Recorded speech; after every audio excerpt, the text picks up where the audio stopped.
The statistics behind weight loss and health-related New Year's resolutions is just abysmal. Most of them do not last. I think one of the common reasons why they don't is because people just don't know what they're getting themselves into. It's more likely that someone would follow through on a goal when they know what that process towards the goal looks like and they're exactly clear on what they have to do. So in this video, I want to talk about what you can do to make sure that your New Year's resolutions do not suck and that you can follow through with them. Let's go.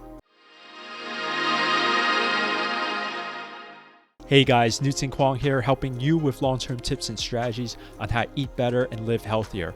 All of today's information is for educational purposes only. If you're looking for medical advice, then go to your healthcare professional. Here are several things that you may want to take into account when you make that New Year's weight loss resolution. Number one is to understand realistic rates of weight loss or realistic weights of muscle gain if that's what you're aiming for. A realistic rate of weight loss per week is going to be around 1 pound.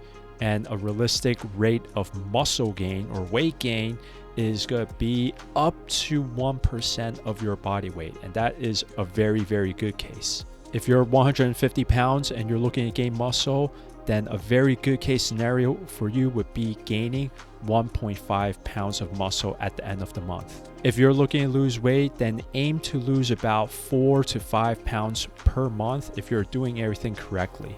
Knowing these rates is going to help you determine an appropriate time frame for you in accomplishing these goals. Number two is that after you've set your initial goal, then try your best to break down that goal into smaller behaviors and smaller habits. You can't necessarily control the number that pops up on the weight scale when you step on it, but what you can control are the actions that you take. That's where these behaviors, that's where these habits will come into play. What's going to help you out is to come up with action-oriented goals. Examples of this could be like going to the gym 3 times a week, eating vegetables with each one of your meals, or drinking water as your only fluid. You can come up with a bunch of these actions and habits and try to master each one of them one at a time. You can also research other things that you can do in order to achieve your specific goal, and then just add those actions, add those habits into your overall plan. Number 3 is to plan for obstacles that you think are going to come up for you. Everybody's got busy times during their schedule, whether it be for work or for holidays or vacations or anything else that's going on with your life. We've got to account for these things that are going to come up and make sure that we're not taken off track by too much to the point that we aren't able to bounce back. It's important for us to calibrate our expectations during that time so that we don't become too discouraged by what comes up, and we could be kind to ourselves in doing what we can during those busy times of our year. Integration of our lifestyle with our goals is going to be a key factor for success. Number 4 is to accept the inevitable learning curve to having a healthy lifestyle. Living healthy, exercising consistently, shopping for healthy foods, all of these are skills. They're all things that you have to learn and that you get better at over time and with practice. Time management, preparation, and planning for all of these activities are all skills as well. Being able to do all of this is going to take some repetition, and it's going to take some trial and error for you to figure out. And this is especially true when you're factoring in all of the things that you had to do with your lifestyle previous to you even setting this goal for yourself. Be okay with some of the mistakes that are going to pop up, some of the failures and frustrations. Know that it's going to happen, and if you can adopt the mindset of being 1% better with each day, with each week, or with each month, then you're going to find that you're going to get yourself very far along this New Year's resolution. Number 5 is to consider all of the sacrifices that you may potentially have to make. When setting goals, we tend to get very excited about all of the good that will come to us after we achieve them. We tend to think about the good and the positive aspect of goal achievement and goal setting.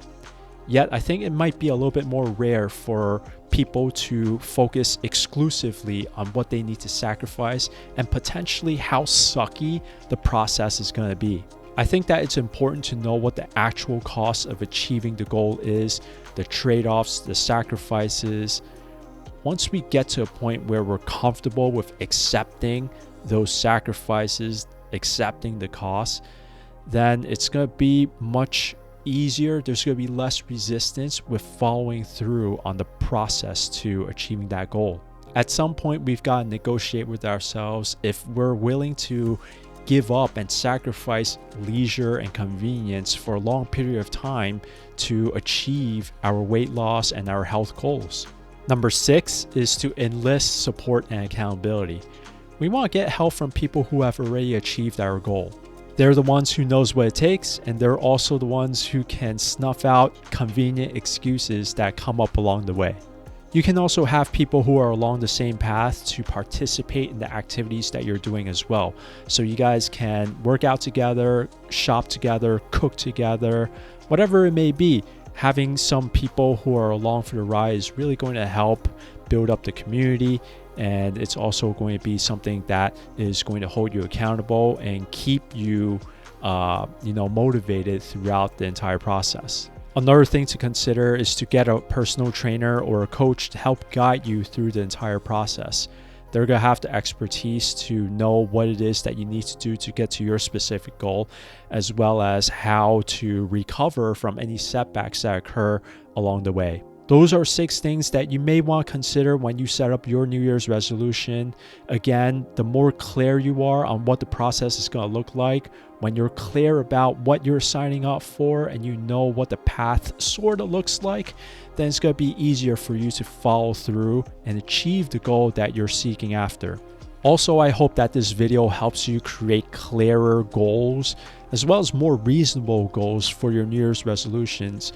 That way you don't come up with something that's so grand and so overwhelming that it's hard to take action on.